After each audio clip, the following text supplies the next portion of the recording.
जी अस्सलाम वालेकुम। Law admission test के प्रिपरेटरी कोर्स की आज की वीडियो में हम इंग्लिश के सेक्शन पर बात करेंगे कि लैड में जो इंग्लिश का सेक्शन है उसमें किस किस तरह के सवाल पूछे जाते हैं। सबसे पहले अगर हम बात करें तो इंग्लिश में हमारे पास सिनोनिम्स के एमसीक्यू पूछे जाते हैं, इसके बाद एंटोनिम्स के क्वेश्चंस पूछे जाते हैं, फिर प्रेपोजिशंस के और फिल इन द ब्लैंक्स के क्वेश्चंस भी पूछे जाते हैं। लेकिन बाद औक़ात जो प्रेपोजिशंस और फिल इन द ब्लैंक्स के क्वेश्चन पूछे जाते हैं वो एक जैसे ही होते हैं। तो मेजर जो पोर्शंस हैं वो सिनोनिम्स, एंटोनिम्स और प्रेपोजिशंस के हैं। इन्हीं में से 20 मार्क्स का इंग्लिश का सेक्शन उसके क्वेश्चन आते हैं 20 नंबर के।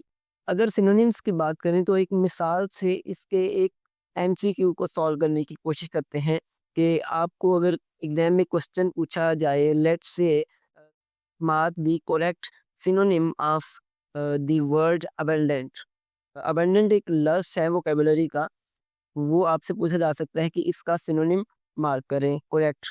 तो इसमें आपको ऑप्शन दी जा सकते हैं happy, smell, plentiful and insufficient. सबसे पहले इस एमसीक्यू को सॉल्व करने के लिए आपको जिस चीज़ का पता होना चाहिए वो जो स्टेटमेंट में लफ्ज़ अबंडेंट दिया गया है उसका मतलब पता होना चाहिए, जिसका मतलब है कि मिकदार में बहुत ज़्यादा। इसको समझने के बाद आप ऑप्शंस में आएँगे, ऑप्शंस में आपने सेलेक्ट करना है वो वाली ऑप्शन जो अबंडेंट के मीनिंग के साथ मैच करती है। जैसा कि अगर बात करें हैप्पी, हैप्पी का मतलब होता है खुश, this is not the right option. Then smell, smell is also not the right option because इसका मतलब खुशबू होता है। उसके बाद हमारे पास जो नेक्स्ट ऑप्शन है वो है प्लेंटीफुल। प्लेंटीफुल का मतलब भी होता है मिकदार में बहुत ज़्यादा। लेकिन चूँकि हमारे पास अभी एक ऑप्शन रहती है तो हम उसकी तरफ जाएँगे और फिर हम डिसाइड करेंगे कि what will be the right answer. Next option हमारे पास है इनसफिशिएंट की। इनसफिशिएंट का मतलब होता है बहुत कम, ना होने के बराबर। तो इस सिनेरियो में जो राइट आंसर हुआ वो है प्लेंटीफुल। अबंडेंट का सिनोनिम प्लेंटीफुल। इस चीज़ में आपने इसको मद्देनज़र रखना है कि स्टेटमेंट में पूछा क्या गया है। स्टेटमेंट में अगर सिनोनिम पूछा गया है तो आपने सिनोनिम ही लिखना, उसको मार्क करना है, और अगर एंटोनिम पूछा गया है तो फिर एंटोनिम को मार्क करना है। बहुत से स्टूडेंट्स इस चीज़ की गलती करते हैं एग्जाम में बैठे हुए कि वो गलत ऑप्शन को मार्क कर देते हैं या स्टेटमेंट को समझे बगैर आंसर को मार्क कर देते हैं, जिसका बाद में उनको नुकसान होता है। सो इसके बाद हमारी जो नेक्स्ट है वो है एंटोनिम्स की सीरीज़। उसमें तकरीबन 6 से 7 सवाल पूछे जाते हैं। एंटोनिम्स में आपको एक मिसाल से समझाने की कोशिश करता हूँ। लेट्स से आपको क्वेश्चन में पूछा जाएगा कि choose the correct antonym of the word genuine. Genuine एक लफ्ज़ है जिसका मतलब है असल, इसका आपको एंटोनिम मार्क करना है।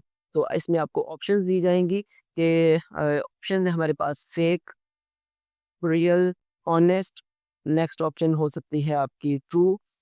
तो इसमें से आपने मार्क करना है जो करेक्ट आंसर है।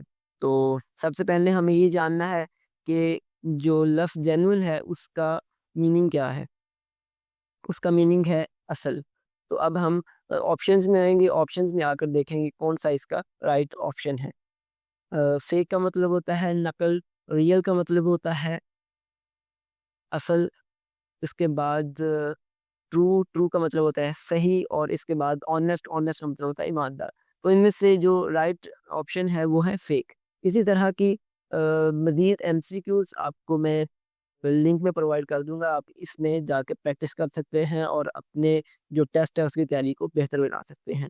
और ये करना आपको बहुत ज़रूरी है। मैंने आपको पहले भी बताया कि आपको स्टेटमेंट को पढ़े बगैर किसी भी ऑप्शन को मार्क नहीं करना। सो नेक्स्ट इज़ वो हमारा प्रेपोज़िशंस का सेक्शन है। सेंटेंस को मुकम्मल करने के लिए राइट प्रेपोज़िशन का इंतखाब करना है।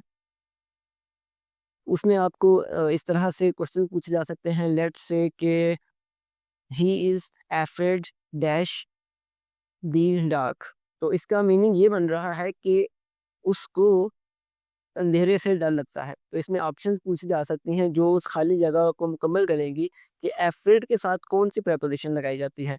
उसमें ऑप्शंस ये हो सकती हैं ऑन, ऑफ, इन, विथ। तो इसमें आपको ग्रामर पर मुकम्मल ग्रिप होनी चाहिए कि आप करेक्ट प्रेपोज़िशन को मार्क कर सकें, जो कि इस केस में है of. He is afraid of the dark, उसको अंधेरे से डर लगता है। लॉ एडमिशन टेस्ट में ये जो इंग्लिश का सेक्शन था, मैंने इसमें आपको सारी की सारी इंग्लिश नहीं पढ़ाई, मैंने सिर्फ आपको इसकी तैयारी करने का तरीका बताया है कि अगर आपने सिनोनिम को तैयार करना है तो कैसे करना है, एंटोनिम्स की तैयारी करनी है तो वो कैसे, प्रेपोजिशंस क्या होती हैं और उनको कैसे तैयार करना है।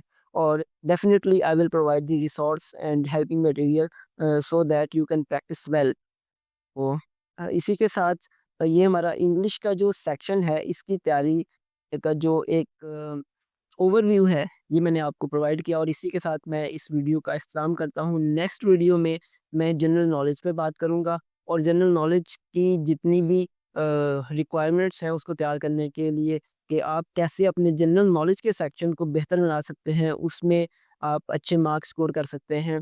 तो नेक्स्ट वीडियोज़ में इसी लॉ एडमिशन टेस्ट के जो बाकी सेक्शन रहते हैं हम उनको कवर अप करने की कोशिश करेंगे।